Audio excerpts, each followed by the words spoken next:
Over the last decade, the Freeride World Tour has established itself as the world's most prestigious big mountain skiing and snowboarding competition.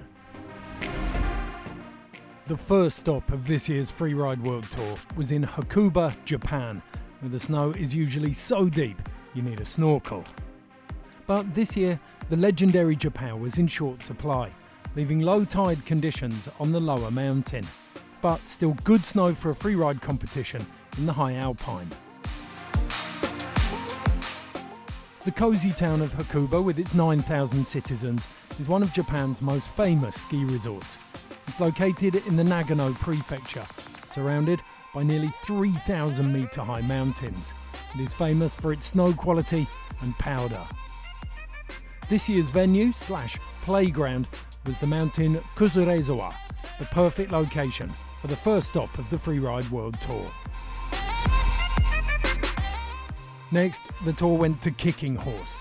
This famous resort sits just above the bustling town of Golden in British Columbia and is known as the champagne powder capital of Canada. About 3,500 residents live here, and the average annual snowfall at the Alpine Kicking Horse Mountain Resort is 650 centimetres. This year, the ozone-facing Kicking Horse offered two different starting points for the riders to choose from. The third stop of the 2020 Freeride World Tour took the riders to Ordino Arcalís in the Pyrenees, known as the most remote ski resort in Andorra, with a summit elevation of 2,625 metres. The town Ordino has a history stretching back to the 9th century, and today it has a population of just over 5,000 people. Andorra is a landlocked sovereign microstate deep in the mountain range of the Pyrenees. These huge rocky summits form the natural border between France and Spain, with peaks reaching nearly 3,500 metres. The face was at Quince Metros, a short, fast descent demanding precision from the riders to link together features. The last stop of the 2020 Freeride World Tour was Fieberbrunn in Austria. It's located in the Austrian district of Tyrol, in the middle of the Pilersee Valley, near the famous town of Kitzbühel and right in the middle of the Kitzbühel Alps. The main event, and also the rerun of the snowboard men's event from Andorra, took place on the Wildseeloder mountain.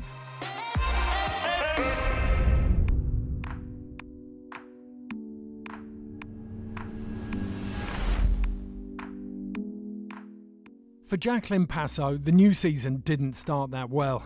In Japan, she had an uncharacteristic crash right at the beginning of her run and had to settle for 8th place.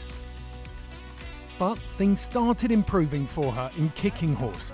She didn't make it into the top 3, but a solid run secured her 5th place on the ozone. Like her husband René Barcred, it would appear that Jackie is only getting better with age. In Andorra, she sent it off the top lip and linked it straight into the second drop. Then on the big cliff band in the middle of the face, she sent it. It was another clean run for the American in Ordino Arcalís and her first podium of the season. She was building momentum. She'd been threatening retirement at the end of 2019, but the big mountain specialist has skied fearlessly, and she backed it up with another big line in Fieberbrunn, 2nd place for Jackie Passo in Austria and 3rd in the overall rankings.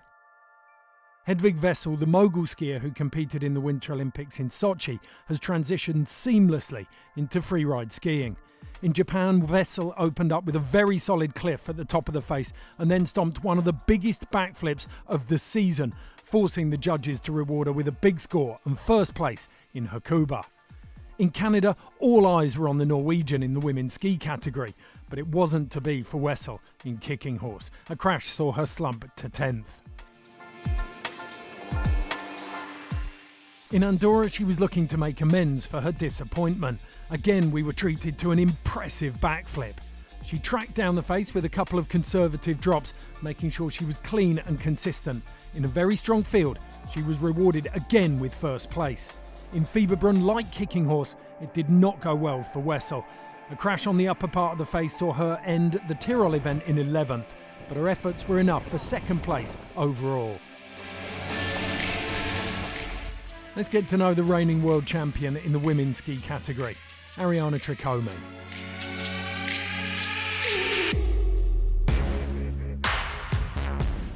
My approach to the season, I don't go out with a plan, when I ski I don't tell myself, today I'm gonna drop cliffs. I just go out and usually I just improve because I'm having fun without even realizing, and I see an improvement from winter to winter, so I just guess I stay with the fun and see what happens.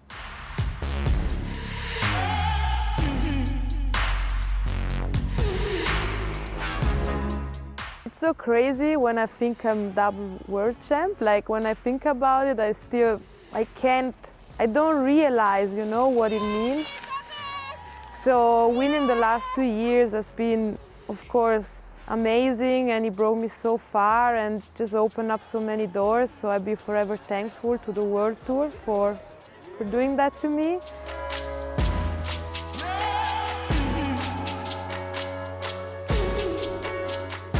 Everyone is like telling me, oh yeah, get the triple. I'd love to. I mean, I can't lie, it'd be awesome to get the triple. I do my best. I might try to send it a little more because I know I could, and I don't want to get stuck on thinking about judging and points too much, but just enjoy myself and progress as a skier and as a person. Expectations were high for the double reigning world champion, but she kicked off the season in Hakuba with some very tidy and stylish skiing. Showcasing her trademark 360 in the middle of the face, it was good enough for second. In Canada, her confidence was again proved by her relaxed skiing. She threw another 360, and that would in the end prove to be the difference for the Italian, claiming another second place.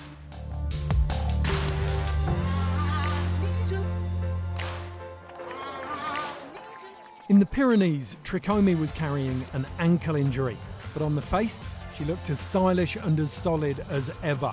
Her line choice wasn't as aggressive as usual, and she got bucked slightly trying to shut down speed for one hit, which could have seen her docked points, so she had to settle for 6th place. In Fieberbrunn, Ariane was under an immense amount of pressure, but she didn't hesitate, taking on the Housel Cliff at the top and then making her way out to the left-hand side onto this wind lip, where again we saw that trademark 360. In the lower face, she sent a huge drop to the finish. It was first place for Tricome in Fieberbrunn and first place in the overall rankings. So overall rankings in arguably the hardest fought category this year, women's ski. Tricome is 3-time world champion. In second place, the Norwegian Hedvig Wessel and the American Jackie Passo in third.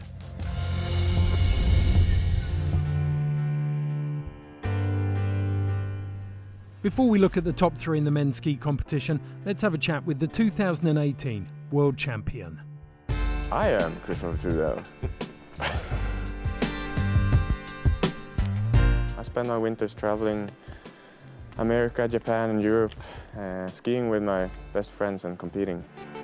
The main thing is just to stay healthy through all the travels. You survive jet lag, opera skis, and get lost in Tokyo, carry all ski bags all over the world and eat healthy. So if you manage to catch a cold or hangover on the wrong day, you won't ski as good. So you have to take care of yourself and have good timing.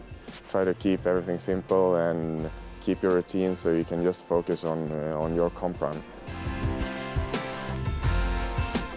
I mean, learning the face and watching it in your binoculars, because you're not allowed to go into the venue at all before you run.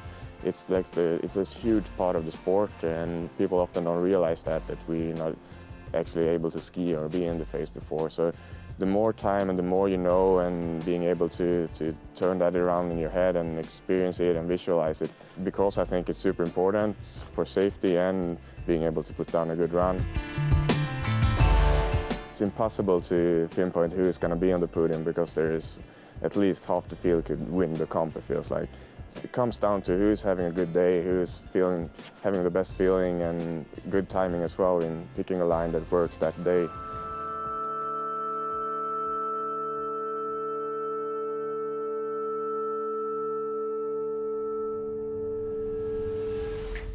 Andrew Pollard was Rookie of the Year with a 4th place finish overall in 2019. He opened his account in Japan with a fast, solid run.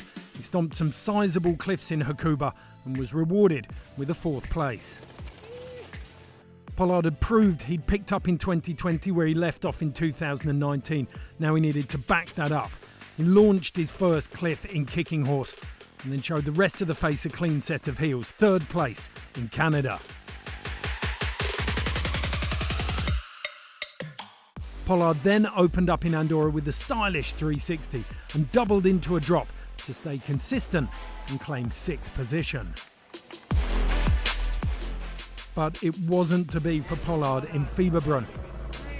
Another strong 360 and 2 huge jumps, but it would only be enough for 9th place on the Wildsee loader for the American. Still, his consistency meant he took 3rd place in the overall rankings. Buddy.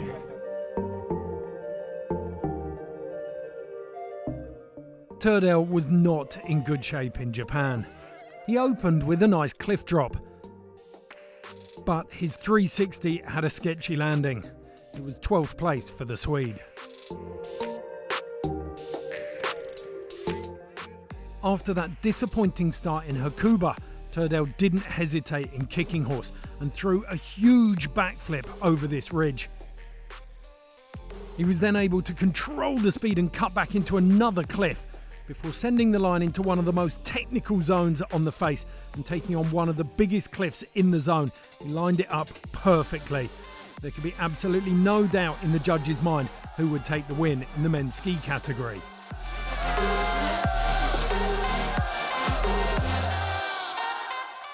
In Andorra, the 2018 world champ decided to head out onto the steeper left-hand side of the drop-in to showcase the nerves of steel he possesses.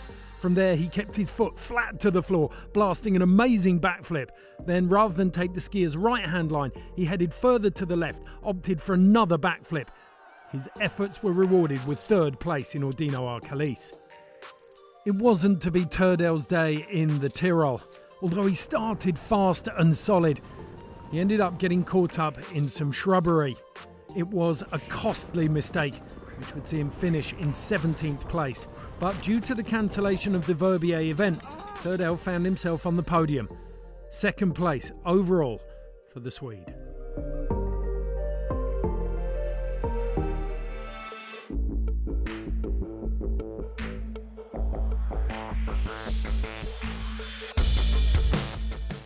Isaac Freeland showed 2 huge drops in Hakuba. The rookie then backed that up with a solid 360. It was enough for 5th place. In Kicking Horse, Freeland opened up with another solid cliff, followed by a stylish 360. A fast run, but only good enough for 11th.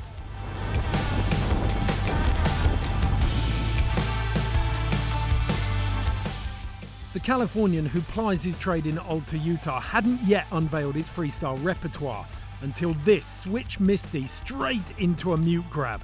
He then backed up that stunning top section with a very fast midsection.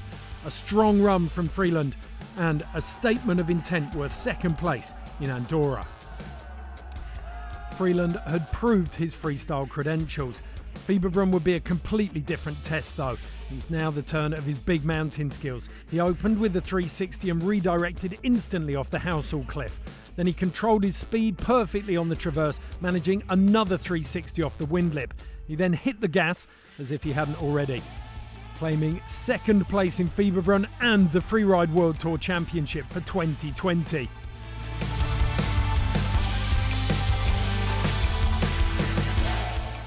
So, Freeland in 1st, the Swede Turdell in 2nd, Pollard in 3rd, and a trio of young Kiwis waiting to leave their mark in 4th to 6th.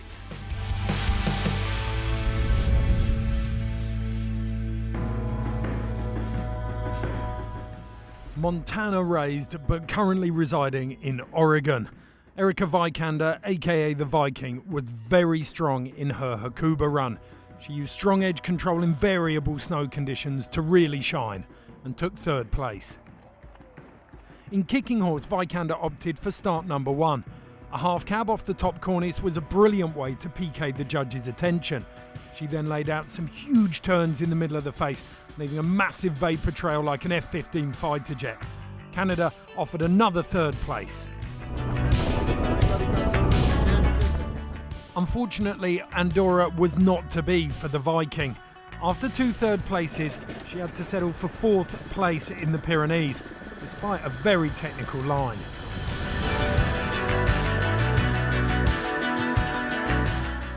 In Austria, Vikander used her trademark style and got stuck into some big turns. She even flashed out a method and then followed that up with a frontside air into some of the deepest snow on the face. It was another solid run, and 3rd place in Austria also secured 3rd place in the overall ranking. Australian rookie Michaela Davis-Meehan knew that some of the big guns were out for 2020, so it was her chance to leave her mark at her first ever freeride World Tour event. She started strong in Japan with a solid run and was rewarded with 2nd place in Hakuba.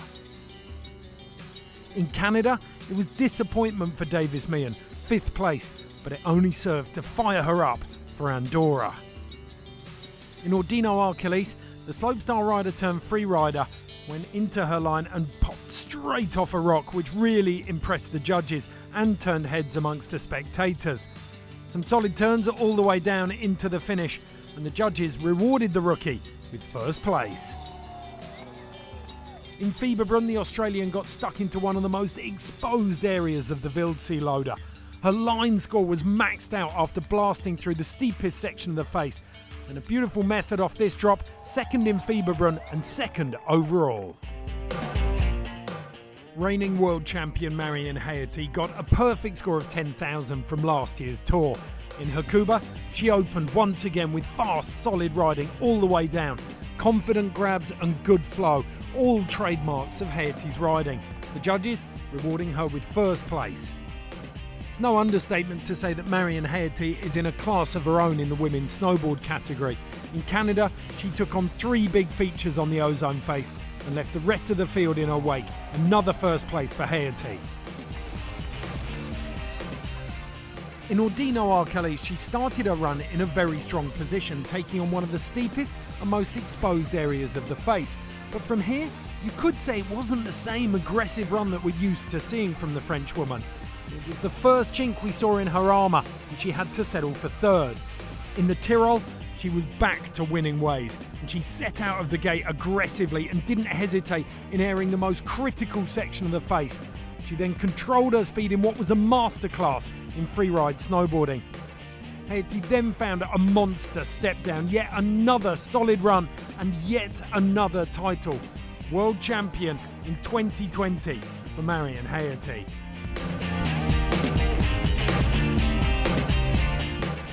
So confirmation of the results, Haerty again dominates the field to be crowned world champion, followed by Michaela Davis-Meehan and Erika Vikander. There has been some truly incredible riding during this year's Freeride World Tour. So let's take a closer look at some of the best POV footage. Yeah, bud. See you at the bottom, man. Have fun. You guys at the bottom. Do your thing. Stay on your feet. And shall we have a beer at the bottom? Should be okay. Excuse me, could you make a way? Could you make a way? That's my takeoff.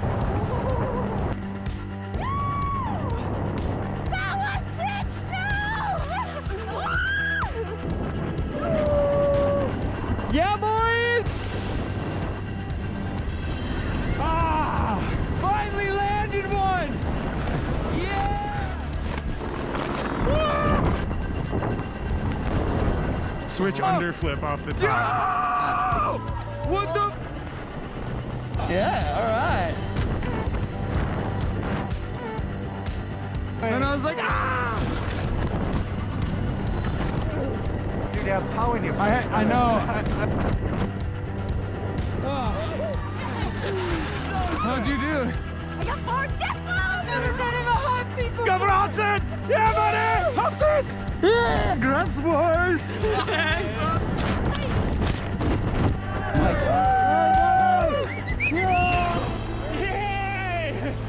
Come Let's now hear from Sammy Lubke, one of the veterans on tour. My name is Sammy Lubke. I've been on the tour for now, this is my 8th year. Yeah, I've had ups and downs. I've had a few years getting close to reaching the title, and then 3 years straight of winning it. And kind of the last couple years have just been having fun. What's kept me coming back for more is probably just the excitement. People we compete with are like friends, family, you know, like, so coming back to see them and traveling to all these places, but still exciting competing against like such young, hungry kids these days. So I guess that kind of keeps you going.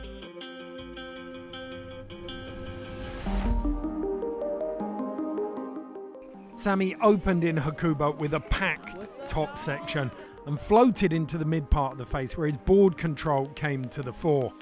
Working his way across the big spine, he threw a frontside 360 and then looked for a transfer with this stalefish grab. Unfortunately, a big ice ball in the landing proved to be his undoing. It was 4th place in Japan. Sammy Lubke is one of the most experienced snowboarders on the Freeride World Tour. And he knew this kicking horse face better than most. And with a very clean run, he earned himself 2nd place. In the rerun of Andorra, which took place in Fieberbrunn, Lubke opened with a sweet backside 360. He then linked that with a frontside 360 further down the face before he headed into the forest. Overall, 4th place for him in the rerun. Lubke was then able to make amends in Austria. This run was bookended by a beautiful start on the Hausel Cliff and one of the biggest airs of the day to finish.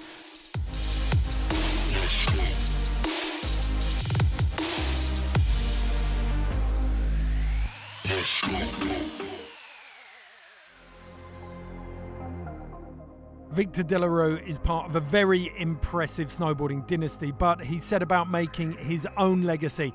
The 2019 world champion at the first time of asking set himself up in Japan with a huge hit at the top. He then managed to hold on to that, but it put him offline and he was forced to improvise on the lower section of the face. But he was still good enough for first.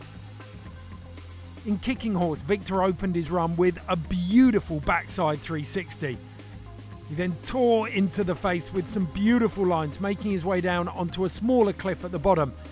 3rd place for Victor De La Rue in Canada.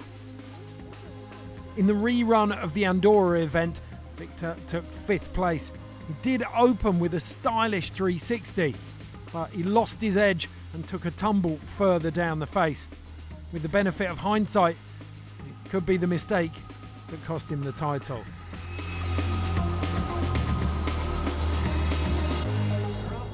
Victor just couldn't find his mojo on the Wildsee-Loader face that day. In Fieberbrunn, he had some decent drops, but by his standards, it was a conservative run. 8th place for De La Rue, which would see him slip to 2nd in the overall rankings.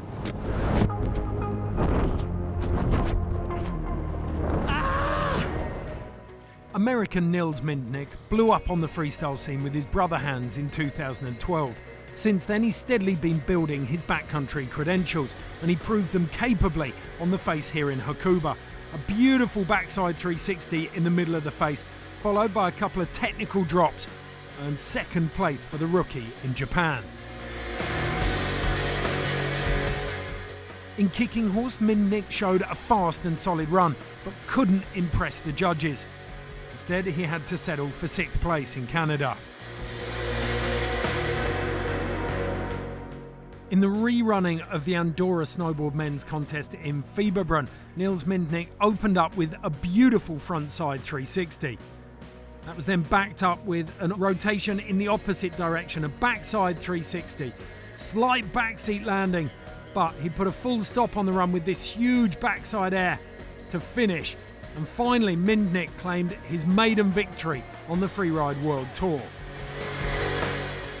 There is no doubt that the Wildsee-Loader face seems to lend itself to Mindnik's style of riding, as he looked so comfortable. In the Fieberbrunn event proper, he opened up with another frontside 360. He then got into some big mountain turns, but it was this, a shifty late backside 180 that really defined his run. Rode switch, and then another frontside 360, A very, very impressive day for Niels Mindnik. 2 wins and first overall in the rankings. So those 2 wins in one day secured Niels Mindnik the overall title in 2020. Victor De La Rue in second and the veteran Sami Lubke in third.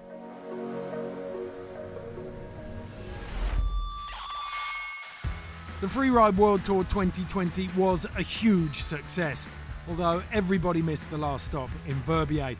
But this just increases the anticipation for next season.